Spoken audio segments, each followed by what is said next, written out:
Teves sangkot sa pagpatay sa Ha?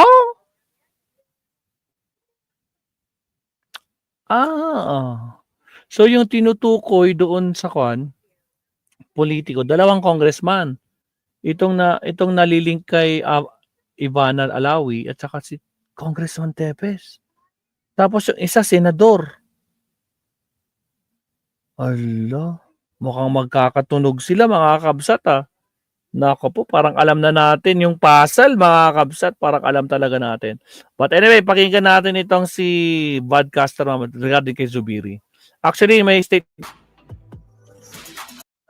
ayun nga, na hindi niya nagugustuhan yung ginagawa ni ni ni ni Cheese Escudero as dictatorship, parang ganun na banggit niya, no? Kaya gusto niya si Senator Tito Soto ang pumalit. O sige.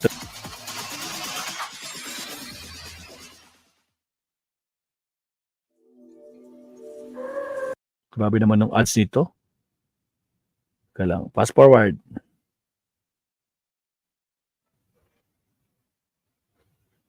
Okay. Ang apat na attempt na natin ito, kanina walang sound, pagkatapos pawala-wala yung signal. Okay. Larga. Meron na namumuong bagong block or bagong grupo ng mga veterano or mga senior senators dito sa Senado, and they are out to challenge what they call as the dictatorial tendencies of Senate President Cheese Escudero. At itong grupo na ito, this is made up of veteran senators na naging former president rin naman of the Senate, pero hindi naman umasta na kasing diktador kagaya ni Cheese Escudero. And I'm talking about the new group made up of former Senate President Tito Soto, former Senate President Mick Zubiri, and also senior member of the Senate Loren Legarda. Kumbaga ito, mga veterano talaga ito. At siguro maybe later on, they will be joined by Ping Lacson. So, itong grupo na ito, sila na mismo ang nagsasabi, sobra na si Cheese. Hindi na lang tayo nagsasabi na diktador, nagiging diktador na talaga si Cheese Escudero. Sila na mismo nagsasabi na dapat palitan na talaga ito si Cheese. Although right now, kasi 4-5 pa lang sila, hindi pa natin masabi kung talagang matanggal, mapapatalsik ba nila talaga ito si Cheese Escudero. Kasi syempre, kahit pa paano, yung grupo ni Sara Duterte na kontrolado ang Senado ngayon, ay andon talaga kay Cheese. Andon talaga sa full support talaga kay Cheese Escudero. Kaya until now, they claimed to have the majority. At they claim to be in control of the Senate. Kaya rin na malakas ang loob ni Cheese na umasta na parang diktador talaga, dahil yun, kumpiyansa siya. Andyan sa kanya yung support ng mga DDS senators na ngayon nga ay majority na talaga sa Senado. Pero malay natin, lalo na kung kahit paano makikialam si President Bongbong Marcos. After all, siya naman naglagay dyan kay Cheese. Sila ni First Lady Lisa Araneta Marcos. Kaya lang, syempre, sa nakita natin, trinidor sila ni Cheese Escudero. Ngayon na nandyan na siya at ayaw niya umalis dyan at nakita niya na ang malakas na puwersa lang sa Senado ay puwersa ni Sara Duterte, lalo na nakita niya natalo si President Bongbong Marcos sa last election. Hindi naman talo, pero if you consider na andon sa kanila yung pera, andon sa kanila yung ayuda, andon sa kanila yung machinery, at incumbent president siya, pero 5 lang ang napa-elect niya na senator, worst performing political party sa midterm election, yung bagoong alyansang Pilipinas. So pwede natin sabihin, defeat talaga. Ang worst na nangyari doon ay mas dumami yung kaalyado or miyembro ng DDS Alliance, mas dumami sila sa Senado. Kaya medyo tagilit talaga yung posisyon ni Marcos. Kaya ito si Cheese Escudero, dumidikit siya kung doon sino ang mabibigyan ng assurance na he will keep the post of his post as Senate President. Na tulad ng blinag natin noon, plano niya talaga gamitin itong posisyon. He wants to remain Senate President until 2028 at he wants to be in the public in the limelight, in the public discussion. Parati siya araw-araw dinidiscuss siya ng publiko kasi gusto niya gamitin ito parang springboard niya to the 2028 presidential election. Lalo na kung by that time ay either na-impeach si Sara at na-ban from running for office or na-aresto na ng ICC for crime against humanity dyan sa The Hague. So in any case, si Cheese ang magiging strongest candidate kasi sa nakikita natin ngayon, so far, ang binakapan pa lang ni Marcos itong pinsan niya si Speaker Romualdez na hindi talaga lumalakas sa mga survey. Kumbaga kung mag-decide either si Leila de Lima o si Risa Ontiveros or si Leni Robredo na tumakbo as presidente, baka mas lumakas pa dito kay Speaker Romualdez o even kay Cheese Escudero kasi nakita natin yung trend, yung protest vote na nangyari noong 2025 election. Kitang-kita talaga na ang tao wants change na talaga. So lalakas talaga ito si Risa Ontiveros. Pero now, syempre, nag-illusion si Cheese na sa kanya pa rin. Sa kanya pa rin ang alas at mananalo pa rin siya kung siya ang tatakbo as DDS candidate in 2028. So, no wonder dahil nga dito sa dictatorial tendency ni Cheese, kasi alam nga niya may numbers siya. Alam niya may control siya sa numero sa Senado. Kaya he is acting like a dictator, lalo na in protecting na yung tao nakikita niya na who will ensure his stay in his position, who will ensure na mananatili siya dyan as Senate President until 2028. And that person is Vice President Sara Duterte. So hindi natin right now, sana we are hoping na lalakas itong grupo nila Mick Zubiri, pero your workflow is important to us. Please wait indefinitely. With Monday.com's intuitive work nakikita natin medyo malabo. Pero sana nga alam nyo ang Senado minsan mabilis magbago yan kahit pagpasok ng new Senate 20th Congress si Cheese ang presidente, pero after a few months baka mabago yung dynamics. Lalo na kung lalabas na yung mga ebidensya laban kay Sara, baka mapatalsik pa rin si Cheese Escudero nitong si Tito Soto. Romeo Martibal, shout out. Ang mahalaga, meron ng grupo na kukontra kay Cheese. At ito mga grupo ng mga senior senators na dalawa na ay naging Senate President na. So at least maganda, may pangkontra, may dagdag na puwersa na. Ang grupo ng opposition na kasi ito parang third force itong sila mix Hindi sila DDS, hindi rin sila opposition. So at least madadagdagan ito sa opposition forces made up of Risa Ontiveros, Bam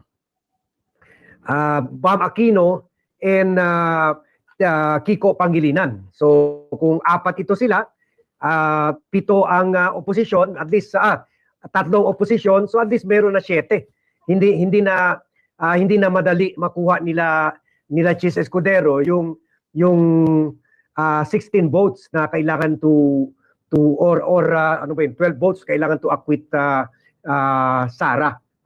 So meron na silang kahit pa paano, hindi 7 is small number pa rin, pero na rin, may laban na rin, So at ang mahalaga ngayon pa lang nagsisimula na silang upakan earlier we blog about Cheese Escudero na inupakan si Senator Lacson, si Cheese na hindi alam ang batas, at si Tito Soto ni-lecture rin siya na constitutional ang ginagawa ni Cheese na pinapatay ang impeachment through a majority vote. At ito naman ngayon, another former Senate President na si Mick Zubiri na sinabi na nagiging diktador na talaga si Cheese. So this is a relevant development coming from a former Senate President. At identified pa naman ito as Duterte supporter si Mick Subiri. Although Subiri. in recent issues, lalo na yung inimbestigahan ni Aimee, si sila Remulla at saka sila General Nicolas Torre in relation to the arrest of Digong, and also yung hearing ni Bato sa pag-aresto naman nila General General Torre, Nicolas Torre kay Quiboloy. Medyo tahimik ito si Subiri. Kaya nakikita natin parang unti-unti na rin ito dumidistansya sa Duterte Group. So kaya siguro ngayon mas gusto niya maging na lang, third force na lang.